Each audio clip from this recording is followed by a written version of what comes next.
Hello मेरे प्यारे दोस्तों, आप सभी को टेक्निकल क्लास में स्वागत है। आज फिर से SCRT कक्षा 6 लेकर आ गए हैं और इसका अगला पार्ट 7 होगा। उसके बाद अगला पार्ट 8 यानी तीनों पार्ट अपलोड किया जाएगा। और अगर इसका PDF जो भी लेना चाहते हैं, लोगों में नंबर दिया हुआ, वहाँ से PDF इसका ले सकते हैं व्हाट्सएप पर मैसेज करके। और दोस्तों, जो भी मेरे प्यारे दोस्तों अपने मम्मी और पापा से प्यार करते हैं तो डिग्री क्लास यूट्यूब चैनल को सब्सक्राइब कर घंटा बजा दीजिए और वीडियो अंत तक बने रहिए और वीडियो को शेयर, लाइक एंड सब्सक्राइब करते रहिए। क्या, कब, कहाँ और कैसे, ये वर्ग छुआ का है। मनुष्य, पशु या पौधे के अवशेष की प्राचीनता का निर्धारण किस विधि से करते हैं? कार्बन 14 यानी कार्बन 14 विधि द्वारा। उत्तर भारत को दक्षिण भारत से कौन पर्वत अलग करती है? ये विंध्य पर्वत अलग कर। दोस्तों, SCRT बुक आप निकाल कर देख लीजिए, उसका पीछे जितना ऑब्जेक्टिव दिया हुआ है और भरने वाला टोटल वही क्वेश्चन है। चावल का प्राचीन प्रमाण कहाँ से मिला है? यह कोल्डिवा से मिला है। उत्तर भारत के क्षेत्र के अधीन विशाल साम्राज्य की स्थापना हुई। ये जो ऑब्जेक्टिव है, क्वेश्चन जो है ऑब्जेक्टिव ये पाँचवा है, यानी जो भरने वाला था फिल ब्लैंक। किस क्षेत्र के अधीन विशाल साम्राज्य की स्थापना हुई? उत्तर भारत दक्षिण क्षेत्र। भौगोलिक दृष्टि से भारत को कितने भागों में विभाजित किया जा सकता है? 4 भागों में। डॉक्टर स्मुकर ने कुम्हार नामक स्थान की खुदाई की थी। कुम्हार नामक स्थान की खुदाई की थी डॉक्टर स्पूनर ने। आधुनिक काल का प्रारंभ या 18वीं शताब्दी में हुआ था। आधुनिक काल का प्रारंभ 18वीं शताब्दी में हुई। विंध्य के क्षेत्र में महापाषाणी संस्कृति का निर्माण हुआ है। विंध्य क्षेत्र में महापाषाणिक संस्कृति का निर्माण हुआ है। खासी जनजाति मेघालय। खासी जनजाति मेघालय प्रसिद्ध है। मगध, यह प्रथम बड़ा साम्राज्य, मगध प्रथम बड़ा साम्राज्य। महापाषाणी संस्कृति दक्षिण भारत, महापाषाणी संस्कृति दक्षिण भारत।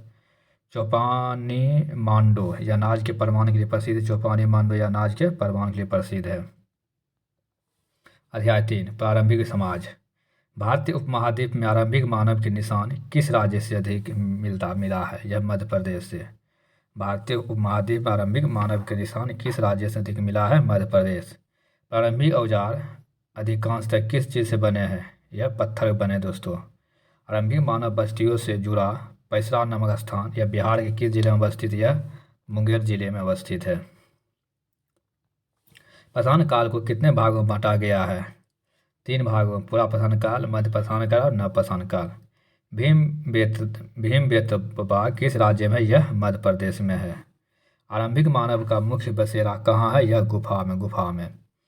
पाषाण काल के लोग मनोरंजन के लिए क्या करते? चित्र बनाते थे और नाचते थे। पाषाण काल में लोग जो पत्थर पर चित्र बनाते थे और नाचते थे। कितने साल पहले दुनिया की जलवायु गर्म होने लगी थी? 14,000 साल। अध्याय 4, प्रथम कृषक एवं पशुपालक। सबसे पहले किस जानवर को पालतू बनाया गया था? कुत्ता को। गेहूं का प्राचीन साक्ष्य कहाँ से प्राप्त हुआ? यह मेहरगढ़ पाकिस्तान से। चावल का प्रमाण कहाँ से मिला है? यह कोल्डिवा उत्तर प्रदेश से। चिरांद बिहार छपरा जिला में। चिरांद बिहार के छपरा जिला में। मेहरगढ़ पाकिस्तान।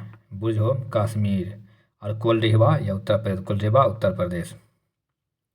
अध्याय 5, प्रारंभिक शहर प्रथम नगरीकरण। कौन हड़प्पा कालीन स्थल है? मोहनजोदड़ो, कालीबंगा, लोथल, ये सब हड़प्पा कालीन स्थल है और नहीं है हस्तिनापुर। ऐसे पूछा गया था। ये जो ऑब्जेक्टिव बना हुआ था 4 ऑप्शन में, कौन सा हड़प्पा कालीन स्थल नहीं है? हस्तिनापुर से पूछा गया था। और है मोहनजोदड़ो, कालीबंगा, लोथल। किस शहर से बंदरगाह के अवशेष मिले हैं? यह लोथल से। कौन हड़प्पा सभ्यता की विशेषता नहीं है? ग्रामीण जीवन विशेषता नहीं और है शहरी जीवन है। विदेशों के साथ व्यापार, सुनियोजित नगर का निर्माण है। हड़प्पा सभ्यता की खोज किस वर्ष हुई थी? 1921 ईस्वी में हुई थी। महान स्नानागार किस नगर से प्राप्त हुआ? यह मोहनजोदड़ो से। सोना कर्नाटक, चांदी ईरान, फिरोजा मध्य एशिया, सिपिया गुजरात से। सोना कहाँ से मिला? कर्नाटक से। फिरोजा मध्य एशिया से। चांदी ईरान से और सिपिया गुजरात से। अध्याय 6, जीवन के विभिन्न आयाम। वेदों की कुल संख्या कितने? 4। पुरुष सूक्त किस वेद में? या ऋग्वेद में है। ऋग वैदिक काल का प्रमुख व्यवसाय क्या था? या पशुपालन। पशुपालन। इनाम गांव किस राज्य में स्थित? महाराष्ट्र। इनाम गांव महाराष्ट्र में स्थित है। आर्यों का विस्तार बिहार किस नदी तक फैला हुआ? गंडक। आर्यों का विस्तार बिहार किस नदी तक फैला हुआ? यह गंडक नदी तक। सबसे प्राचीन वेद कौन सा है? ऋग्वेद। ऋग वैदिक आर्य कम या गौण अनाज पैदा करते थे। ऋग वैदिक आर्य की जो ऑब्जेक्टिव जो रहता है फील्ड भरने वाला है वही है। ऋग्वेदी आर्य अनाज पैदा करते थे कम या गौण, ये इसका हो जाएगा। इनाम गांव बस्ती थी या किसके साथ ही तमन पसानी बस्ती थी। वैदिक कबीले के प्रधान को क्या कहता था? राजन। राजन कहा जाता था। अध्याय 7 प्रारंभिक राज्य। महाजनपदों का विवरण प्राप्त होता है बौद्ध एवं जैन ग्रंथ यागुत्तर निकाय एवं भगवती सूत्र। महाजनपदों का विवरण प्राप्त होता है, तीनों हो जाएगा, बौद्ध एवं जैन ग्रंथ, अंगुत्तर निकाय और भगवती सूत्र। कौन सा महाजनपद बिहार में स्थित है? या अंग चंपा, इसे बिहार में स्थित है, अंग चंपा बस्तर। कौन सा महाजनपद बिहार में स्थित है? अंग चंपा बज्जी। राजा भूमि की उपज का कितना हिस्सा प्राप्त होता था? छठा हिस्सा प्राप्त करता था। राजा भूमि के उपज का कितना हिस्सा प्राप्त करता था? छठा। मगध के शासक अजातशत्रु की राजधानी कहाँ थी? यह राजगिरी थी। कौन गणराज्य था? लिच्छवी गणराज्य था। लिच्छवी गणराज्य था। अवंती का राजा कौन था? चंद्रधोत। अवंती राजा चंद्रधोत। बज्जी संघ की राजधानी कहाँ थी? वैशाली। बज्जी संघ की राजधानी वैशाली। पाटलिपुत्र में पाटलिपुत्र स्थापना किसने की थी? अजातशत्रु ने। नंद वंश शासक धनानंद के समय सिकंदर का भारत पर आक्रमण हुआ था। नंद वंश के शासक धनानंद के समय सिकंदर भारत पर आक्रमण हुआ था। लिच्छवी बज्जी संघ का एक गण था। लिच्छवी बज्जी संघ का एक गण था। आगे दोस्तों अध्याय 8 नए प्रश्न नव विचार। गौतम बुद्ध का जन्म कब हुआ था? 563 ईसा पूर्व में। जैन धर्म संस्थापक कौन थे? ऋषभदेव। महावीर ने कब निर्माण मृत्यु प्राप्त किया था? 468 ईसा पूर्व में। जल मंदिर कहाँ बसे थे? पावापुरी। महात्मा बुद्ध ने अपना पहला उपदेश सारनाथ में दिया। यह घटना कहाँ बसती है? धर्मचक्र परिवर्तन, इसे धर्मचक्र परिवर्तन कहा जाता है। बुद्ध ने जीवन जीने के लिए कौन सी मार्ग अपनाने की सलाह दी थी? अष्टांगिक मार्ग। अष्टांगिक मार्ग। नचिकेता कहानी कहाँ से ली गई है? उपनिषद से। उपनिषद में किस विषय पर चर्चा मिलती है? दर्शन। दर्शन। महावीर के लिए किस शब्द का प्रयोग हुआ है? भगवान। भगवान। महावीर के लिए किस शब्द का प्रयोग हुआ था? भगवान। बौद्ध और जैन संघ के अनुयायी दीक्षा मांग कर खाते थे। बौद्ध और जैन धर्म अनुयायी जो दीक्षा मांग के खाते थे, ये जो है मिलान करने वाला है, इसे देख लीजिएगा, वहाँ दिया हुआ है साटी बुक में अध्याय 8 में। बोध गया, यह महात्मा बुद्ध संबंधित। बोध गया महात्मा बुद्ध। गार्गी एक प्रमुख स्त्री के विचार, एक प्रमुख स्त्री के विचारक क्या था? गार्गी। जैन धर्म त्रिरत्न क्या है? जैन धर्म ग्रंथ है। विचारों संकलन क्या? उपनिषद। विचारों संकलन उपनिषद। बिंबिसार यह बौद्ध का अनुयायी था। बौद्ध का अनुयायी था बिंबिसार। अध्याय 9 प्रथम साम्राज्य। सम्राट अशोक कहाँ का शासक था? यह मगध का शासक था। सम्राट अशोक कहाँ का शासक था? मगध का। किसके उपदेश ने सम्राट अशोक को प्रभावित किया था? यह महात्मा बुद्ध। महात्मा बुद्ध। अशोक साम्राज्य में प्रशासन का उच्च पदाधिकारी होता था अमत। अशोक साम्राज्य में प्रशासन का उच्च पदाधिकारी होता था अमत। इस युद्ध को जीतने के बाद अशोक का मन दुख से भर गया था। कलिंग 261 BC। इस युद्ध को जीतने के बाद अशोक का मन भर गया था। कलिंग युद्ध 261 BC।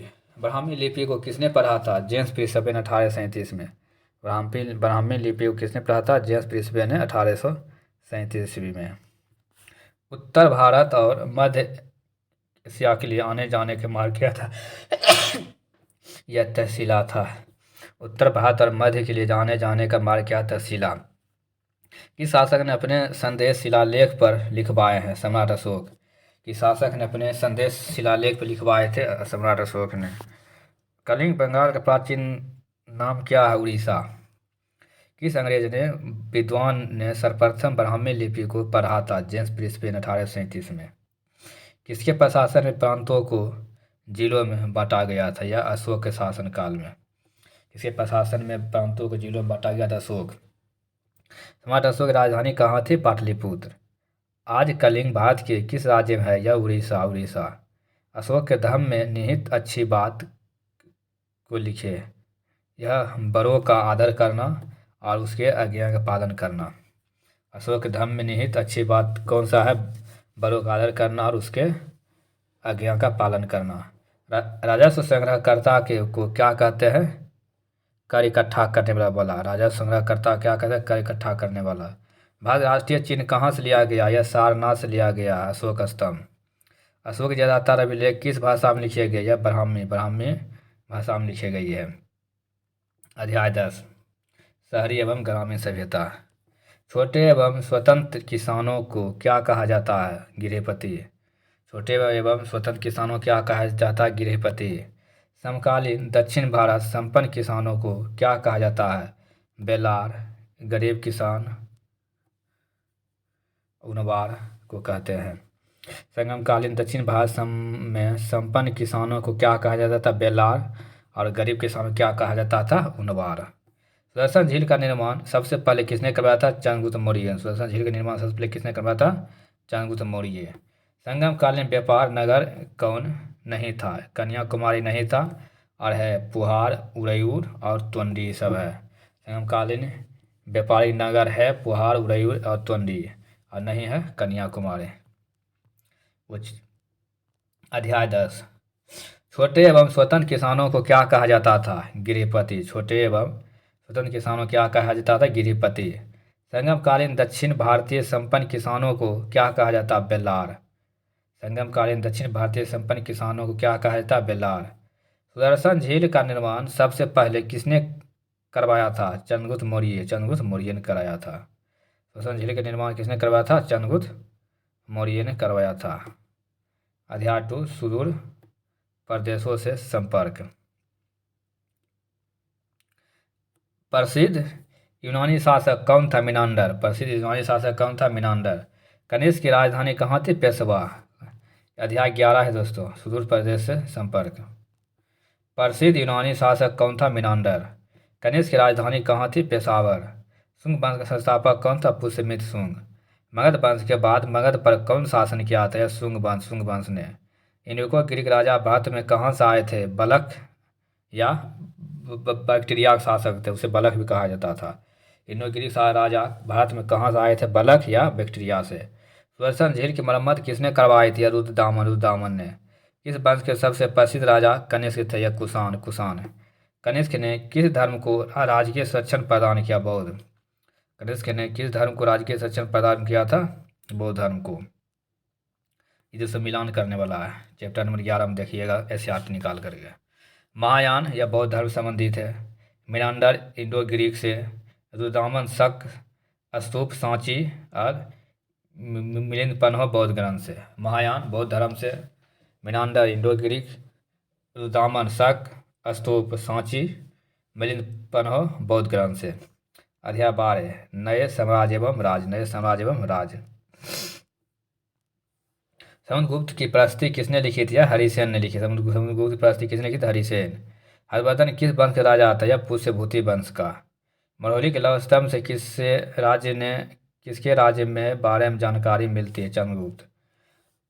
महरौली के लौह स्तंभ से किस राज्य के बारे में जानकारी मिलती है? चंद्रगुप्त द्वितीय। नालंदा महाविद्यालय में विद्यार्थियों को प्रवेश कैसे मिलता था? सवाल पूछकर या जांच परीक्षा द्वारा। नालंदा विश्वविद्यालय में विद्यार्थियों को प्रवेश कैसे मिलता था? सवाल पूछकर या जांच परीक्षा द्वारा। ऐहोल अभिलेख किस राजा की प्रस्तुति है? पुलकेशिन द्वितीय। ऐहोल अभिलेख पुलकेशिन द्वितीय। अध्याय 13 संस्कृति और विज्ञान। अभिज्ञान शकुंतलम की रचना कालिदास ने की। यह क्या है? नाटक। अभिज्ञान शकुंतलम रचना कालिदास ने किया। क्या है? नाटक। मंदिर के महत्वपूर्ण भाग जहाँ देवताओं की प्रतिमा रखी जाती है? गर्भगृह। दशावतार मंदिर में किस देवता की प्रतिमा है? विष्णु। इनमें से सबसे पहले किस पुस्तक रचना हुई थी? महाभारत। इनमें से सबसे पहले किस पुस्तक रचना हुई? महाभारत। इनमें से तमिल साहित्य कौन है? शिल्पादिकरम तमिल साहित्य है। दोस्तों वीडियो अंत तक बने रहने के लिए धन्यवाद। इसी तरह का अगला वीडियो पाने के लिए आप अपने DKRH क्लासेज यूट्यूब चैनल को सब्सक्राइब कर घंटा बजा दीजिएगा। और जो भी दोस्तों अपने मम्मी और पापा से प्यार करते हैं वह DKRH क्लासेस को सब्सक्राइब कर घंटा बजा दिया, लाइक एंड शेयर करते रहिए। चलिए दोस्तों, फिर अगले वीडियो में मिलते हैं। और इसका PDF जो भी लेना चाहते हैं वह लोगों में नंबर दिया हुआ मैसेज करके प्राप्त कर सकते हैं। धन्यवाद।